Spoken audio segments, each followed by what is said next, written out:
Hello and welcome to another edition of Fix 64.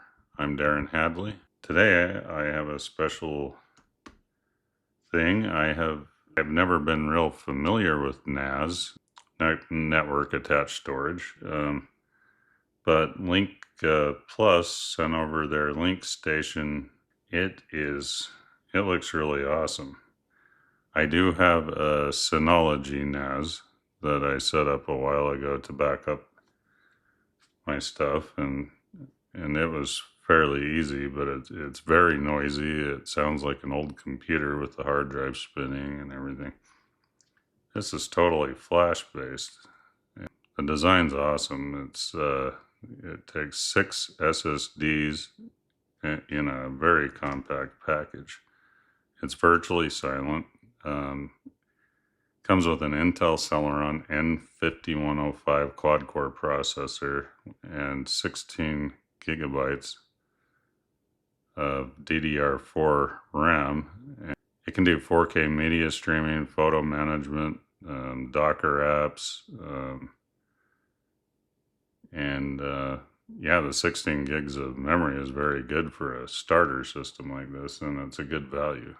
And the dimensions are 5.9 inches deep by 8.2 inches wide and only 1.5 inches high. So it's very, very small and compact. You can actually take it with you. You can slip it in a backpack even.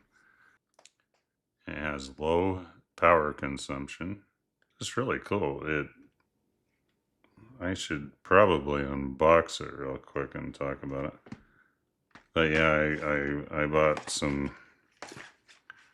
I've been reviewing some Oracle products lately, but these are not provided by Oracle. I bought these.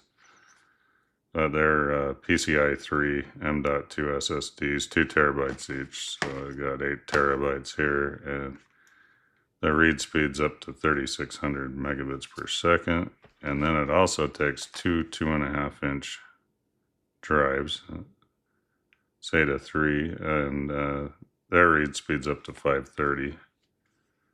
But yeah, another couple of 2 terabyte drives.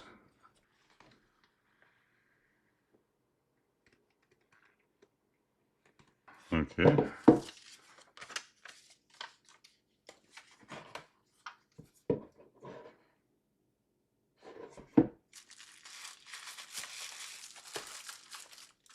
Okay, here it is itself.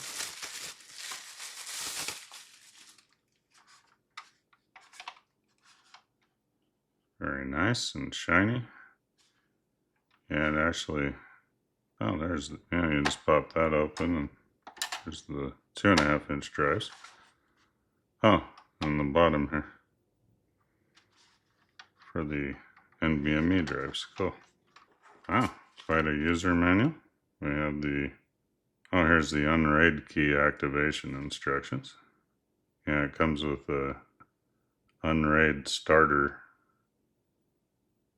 and then there's an activation code that's kind of one of those coin scratch off units. That's cool.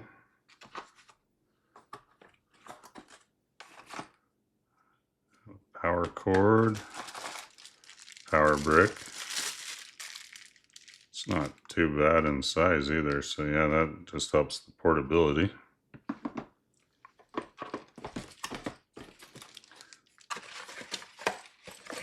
And some hardware, screws.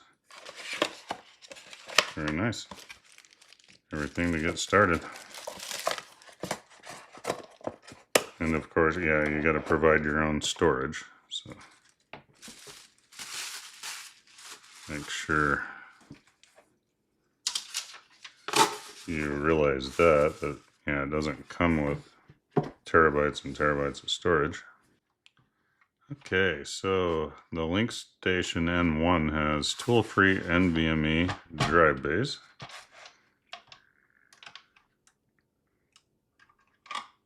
Oh, cool. Yeah, you just pop that in. Pop the NVMEs in, and these little levers slide back and forth to lock the drive into place. That's cool. and boom.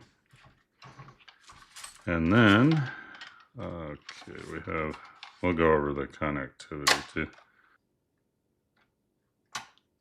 Okay.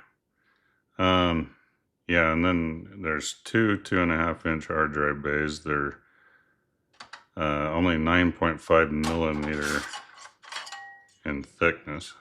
You know, so a common serial ATA SSD will work, I think. But yeah, there's screw hole points, and then all you do is simply put that back in. But I'll be installing everything. Yeah, and then you can do 4 times M.2s. And yeah, it's without RAID restriction. Can use different drive sizes simultaneously for maximum efficiency. So yeah, really, I mean, I could have mixed and matched some different stuff, I guess. And then it also supports up to 48 gigabytes of total storage, which would be very nice for backing up video content.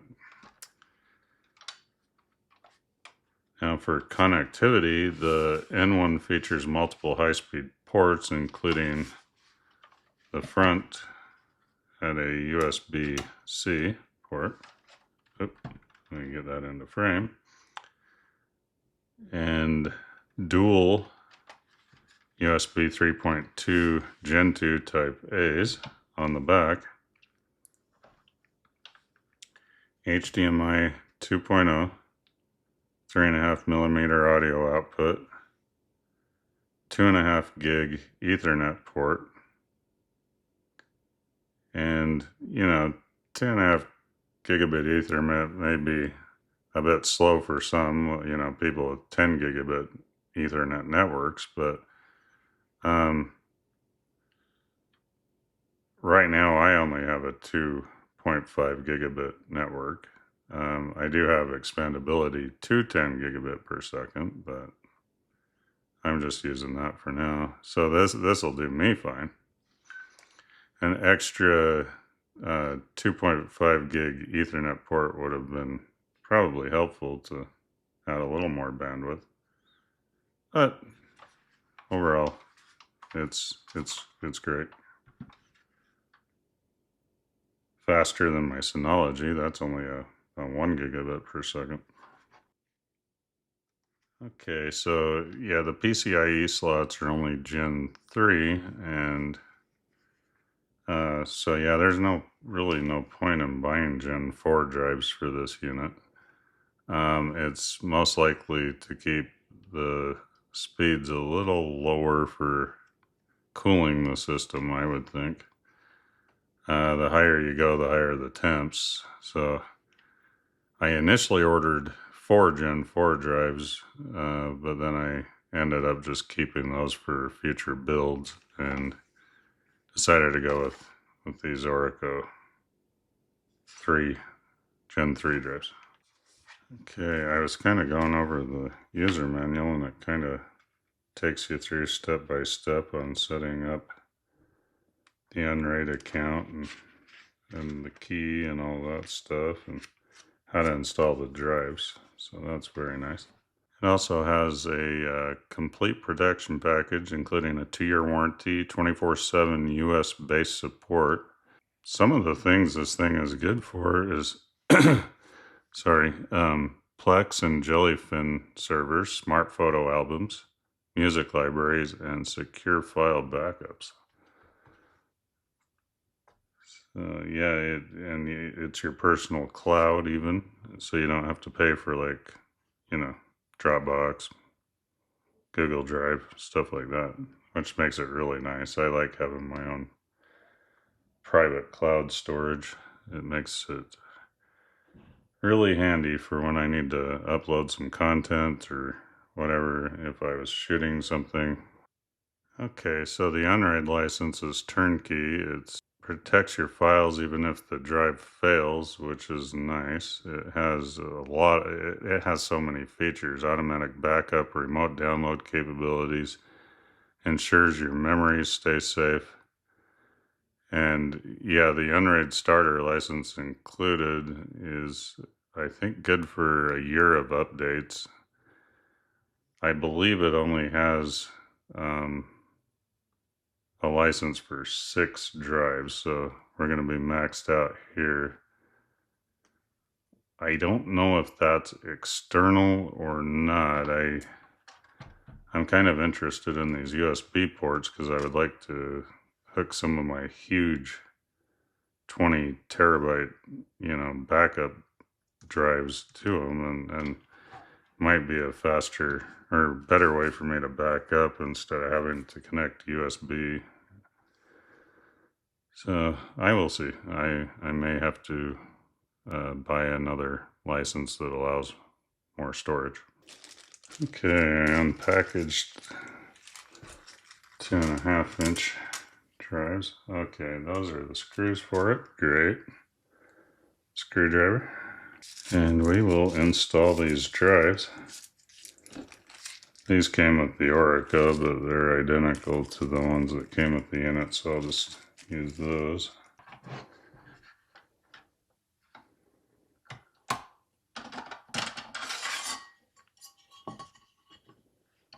Right and left.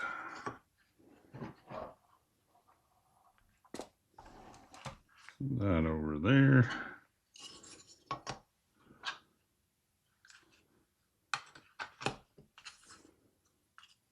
And line up the holes. See, that fits. Has plenty of clearance, so I think a regular, like mechanical 2.5-inch would probably work too. Yeah. That's right. Easy.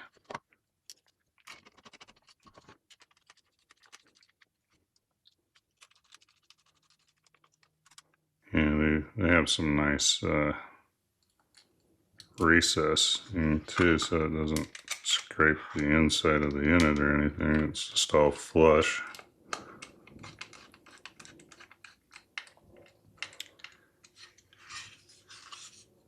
Okay, the right one is done.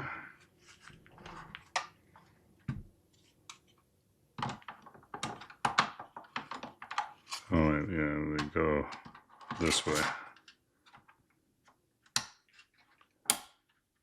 Okay, snapped in. Got that one done. And repeat.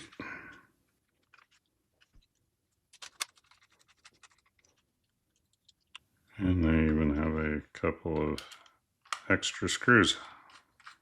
It's always nice if you drop one and can't find it.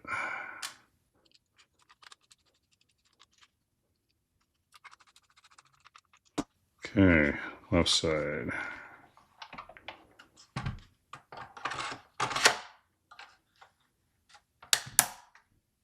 Click.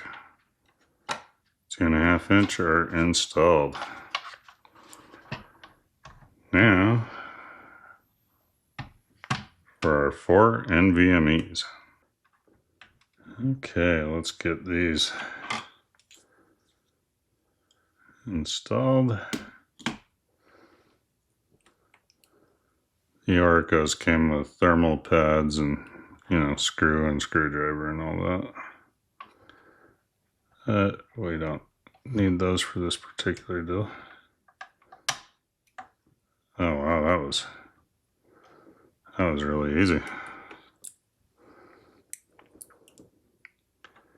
So yeah, you just plop it in, pull that back, put that back in, take the wrapper off the thermal.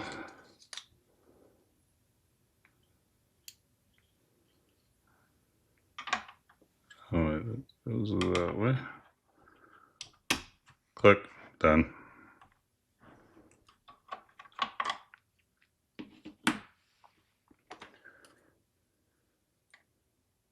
In reality, you can get this up and running extremely quick.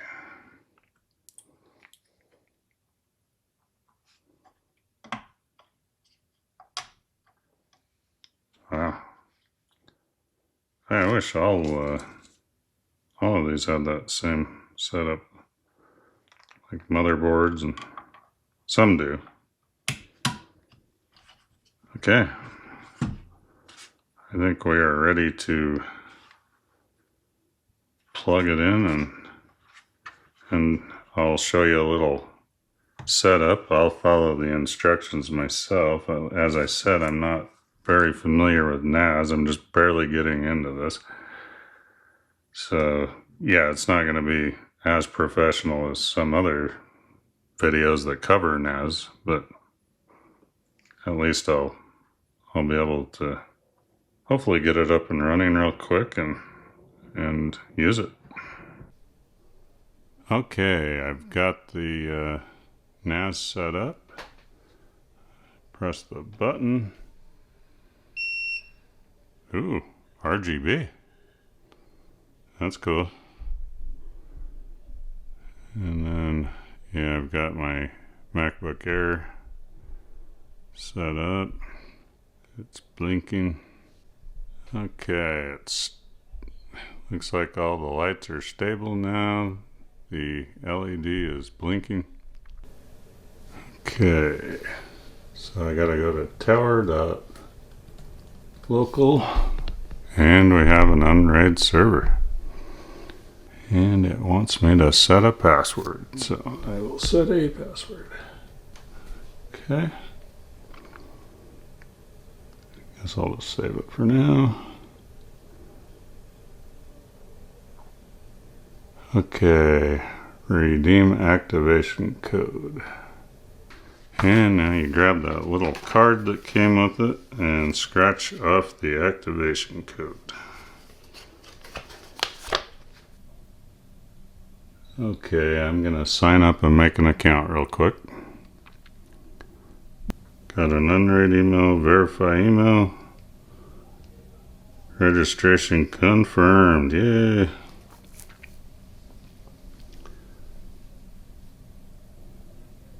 Unraid starter license. $49 value. Annual license extension, $36 would be charged August 16th in 2026. So, yeah, we got a year. I think you can continue using it for free, however. Alright, I'll fill in this info. Okay, I got all of that registration done. I have a year. I did not pick to extend the license because I may need to pick a higher tier license eventually anyway, so I can connect more external drives and everything. Yeah, there's the processor, N5105 at 2 gigahertz, 16 gigabytes of RAM. It's on the 2.5 gigabit Ethernet. Oh yeah, there's all the devices. They're all unassigned right now. Temperatures are really good. The 20s and 30s. Okay, let's set this up now. Okay, let's check for an update. Okay, we are up to date. Okay, we are in settings. If we want, we can change the tower name. I am just going to leave it alone right now, though. That's where you can do it. Identification. Let's see. Install and download. Yeah, let's do the community applications plugin. Oh, that's not working.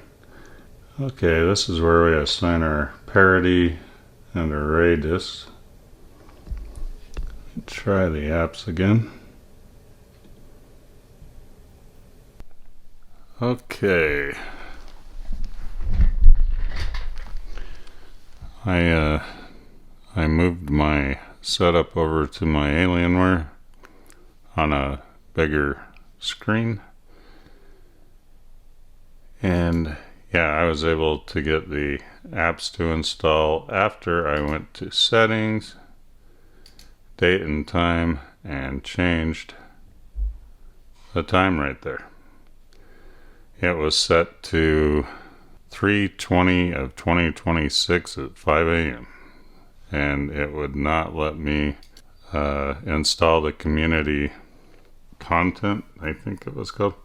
Anyway, this is the community content. Yeah, you can install game servers, home automation, cloud stuff, you name it. I mean, it's all there.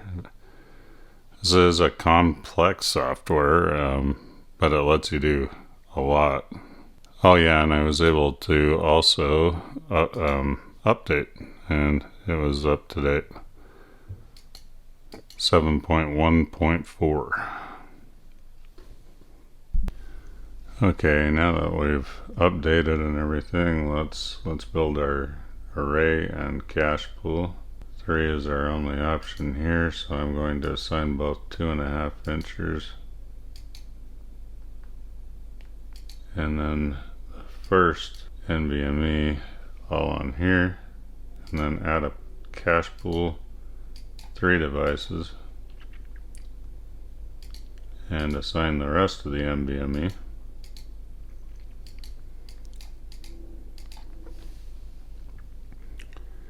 And start.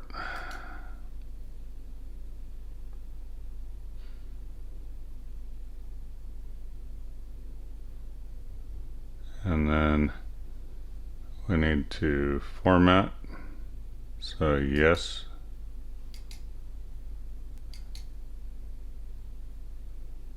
Format all of them.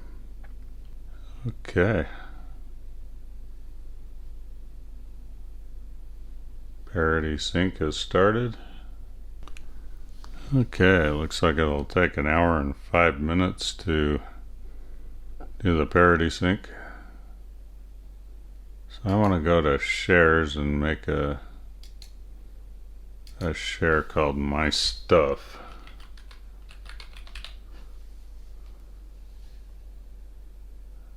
Okay, and primary storage, I want the cache. And secondary, I want the array.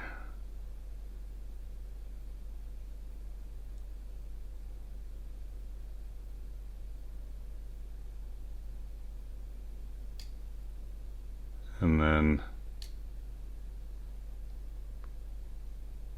add the share.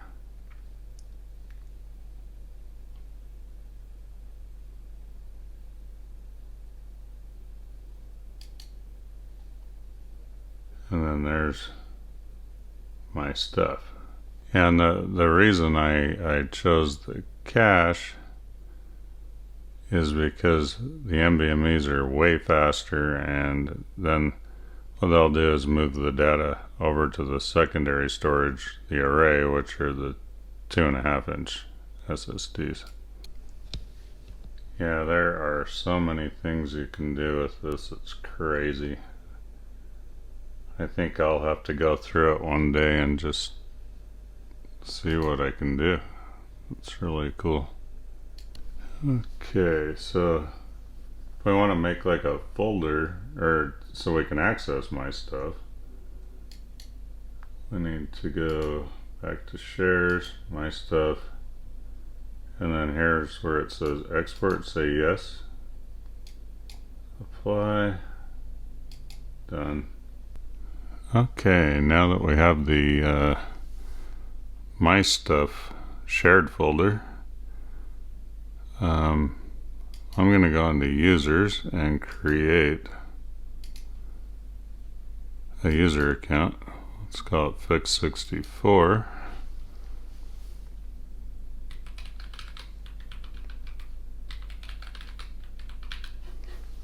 And then we will add the user. Okay, so I have shares access now.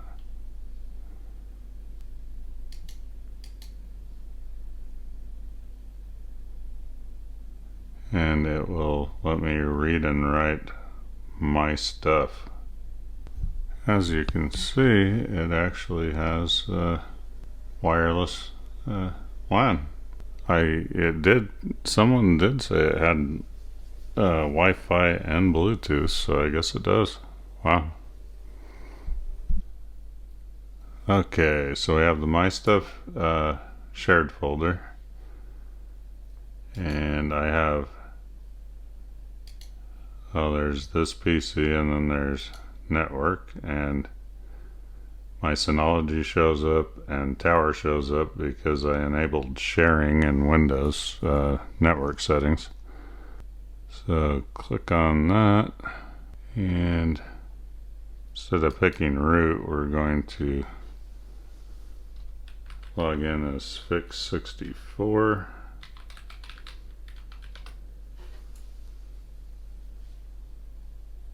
And there is our My Stuff folder.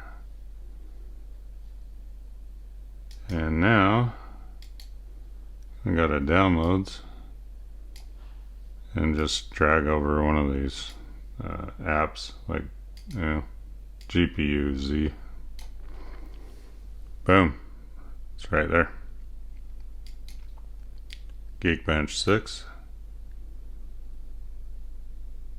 Copy it over to the NAS.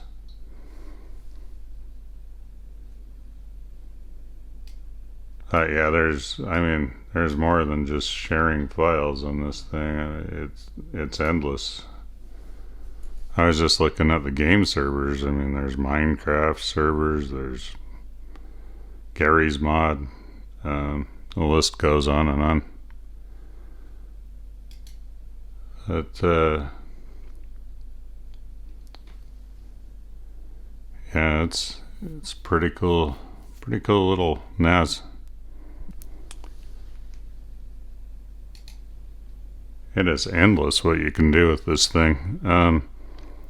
I'd like to thank Link Plus for sending over the Link Station N1 for me to look at and play with and use. This is awesome. Thank you guys. And I'd like to thank my subscribers and viewers. And if you like what you see and need your fix, please like and subscribe and click the bell button for new content coming out. I'll see y'all in the next one. Thank you.